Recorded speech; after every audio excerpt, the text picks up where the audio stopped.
schooling. Lower weight of I have a question. It relates to what you said. I just want to throw this out there. You know, since Israel is our allies and Iran has said that they, you know, they call for the death and destruction and the, you know, the annihilation of Israel and the Jews, is it our place to step up and stand with them if they get attacked? Yeah. Well, yeah, because that's been one of the major U.S. policies to protect our allies, especially from foreign invaders. Why wouldn't we? Are we just going to leave them alone? Because we're already there. We already have troops in Afghanistan, which are just a stone's throw away from Israel. Why not? We already have troops. We just got to reorganize our forces, and then we can protect Israel. So, and especially if it involves Iran, because, you know, as of right now, they don't have, as far as my understanding, they do not have nuclear weapons. So we can still, what's the word? Prevent an Iranian invasion from Israel. But until they get nuclear weapons, then we'd probably be more wary about that. But right now, Israel is our ally, and we're going to protect our interests.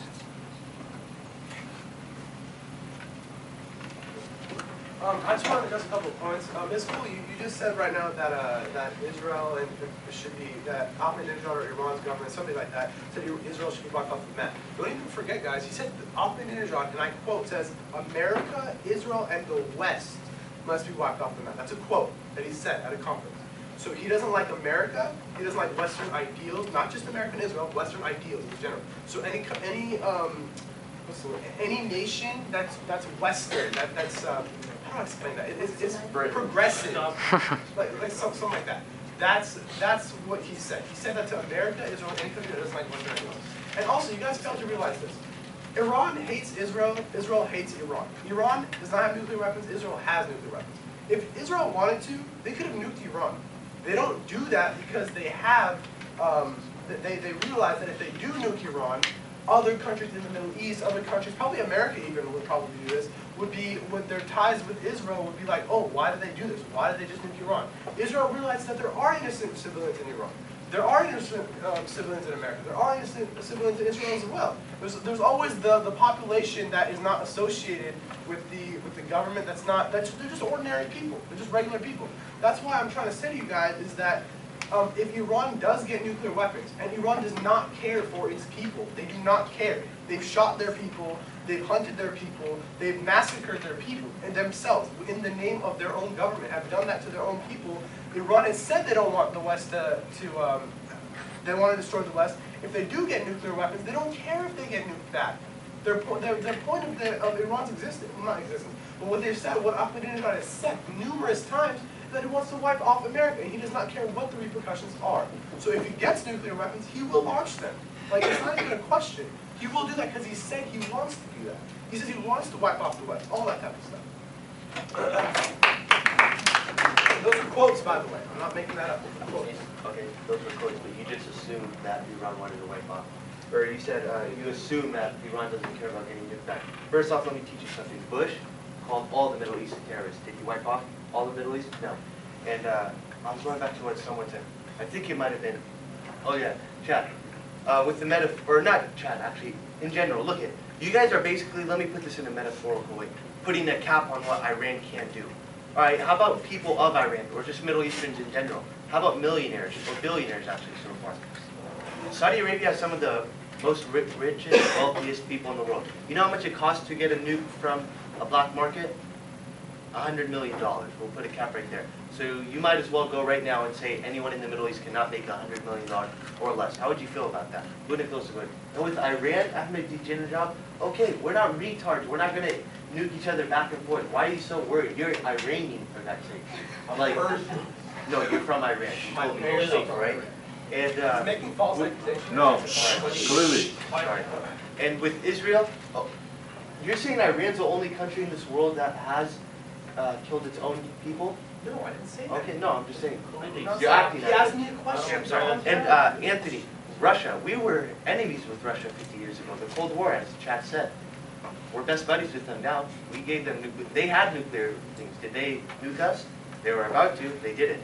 So we can't assume and think that Iran's just going to hit us back just because we're saying, hey, you can have a nuke. You know what? I'm open. They're not going to have that chance, and I guarantee you, I promise you, they won't nuke us because they know if they do nuke us, we will kill them, like terminate them. We have, that's it, sorry. Just so you know, like when I tap the board, that's like a 15-second warning. Holy crap. Zeshawn. Alright. I just want to start off by first saying, let's go back to the analogy. Chad, sorry to address you again. Please don't interrupt me. I don't care if I ask you questions. You just said, let's not give guns to everyone because the environment would not be safe. And Frost has said the previous, where no one should have weapons at all. But what we're dealing with right now in this conflict is if you're going pro for that Iran should not have nuclear weapons, you are saying that only 4 people in this world can have guns. That will terminate the face of this earth, and other more innocent people can't have any guns because they might be dangerous. Do you understand? That's called oppression of countries. That's the branches of imperialistic dynasties, oppression. Stopping the natural resource countries from growing so they can leech off of them, bring them back to their own country, sell them, manufacture, and make tax dollars for you so you can live, breathe, and safely think that our country is in danger. Red Scare, during the communist regime, they thought that Red Scare was in the country and that they were going to attack us. So we said, let's stop everyone from trying to attack us. Let's stop them. Let's infiltrate them. Now let's talk about a cycle. A cycle in America, let's say if it happens 3 times in a row, you would agree that it's trendy, it's repetition. So in Puerto Rico, we also went into Puerto Rico because of natural resources. We did not tell anyone, but the thing is we said that Puerto Rico was going to attack America or there was in danger. So basically we started a cycle. We went into Puerto Rico. The only thing that we got out of it was no danger. We only killed 1,400 innocent civilians, 800 of them women and children, and we came back with more oil and sold them in America. And after that we went to, let's see, the Cuban Missile Crisis. We also went in the Bay of Pigs, we filled over there, and we couldn't do anything. Communists also, Dwight Eisenhower himself said, I want to erase Russia off the face of this planet.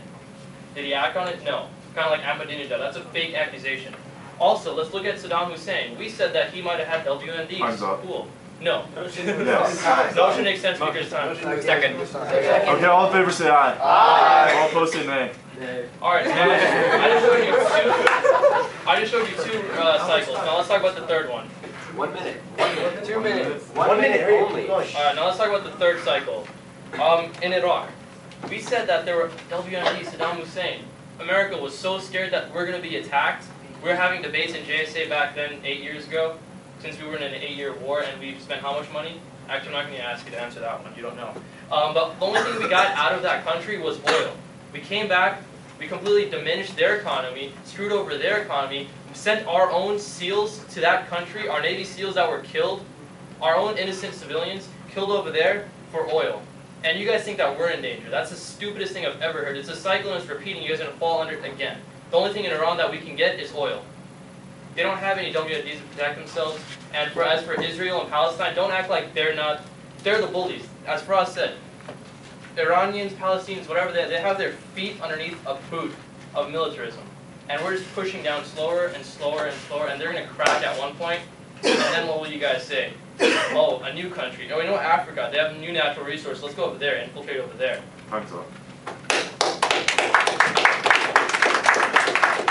Would anyone like to directly respond to that? Chad? Too late. Okay. Well, I'm an atheist history. I didn't hear anything about going to Puerto Rico and killing like 1,400 civilians and taking the resources. Because I mean, it is our territory and all. But I'm not here to address that. What Haitham said, let me go to you first, I guess, since I'm refuting it. Yeah, we are an empire. Yeah, we do, we stomp on people's faces, we take their resources. We're an imperial power, really. I mean, we're all here, enjoying our safe freedoms in America. But, is it really going to help to allow another country, I mean, if we're crazy, just us on our own, if our country, one of the most stable, in quotations, country there is, okay, where we have, modern medicine, modern healthcare, if we collectively are dangerous, just logically like this, imagine giving the people who have a less of a grasp on reality, okay? You think we're dangerous, now give it to someone who thinks that just the whole world is just, a trial for something else, okay? But Haitham said that Russia was, we were all against Russia in the Cold War, and I was right. We were against Russia in the Cold War. And now we're best buddies. Why is that? If we let Iran do their thing, will we be best buddies? No, because the Russians, the Soviet Union broke down in 1991, okay? They have a new regime of people, and now it's a federation, and it's not a Soviet communist country, okay?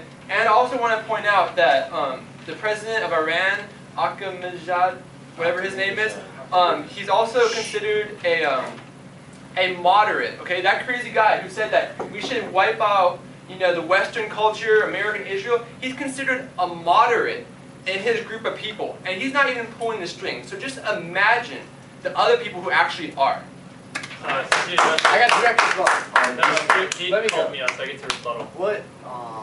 Really quick before Zeshawn speaks, two things. One, please refrain from, because there are Muslims in the room and we want to be respectful of everyone, please refrain from using phrases like they think or they believe. And number two,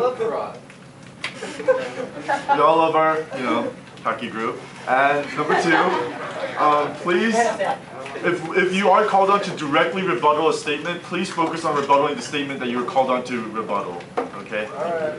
Okay, the two statements that I would like to rebuttal based on your argument cut in half is, first of all, you think we have modern healthcare. We have one of the worst healthcare systems in the world. Also, on top of that, if you say that the other countries don't have a grasp of reality, they actually know more than you. You didn't even know about the CIA takeover in Puerto Rico, let alone the other 12 ones that we have gone into near Cuba era before the actual Cuban Missile Crisis. Therefore, I think they have more of a grasp in reality than you do. As you say, you're so self-taking this AP class, which is probably a phase in itself. So as to rebuttal your statement, I'm just trying to tell you freedom isn't free, and you're just pushing your boot against another country's face, and you're a bully. Please also refrain from personal attacks like calling people bullies. Yeah, Sean.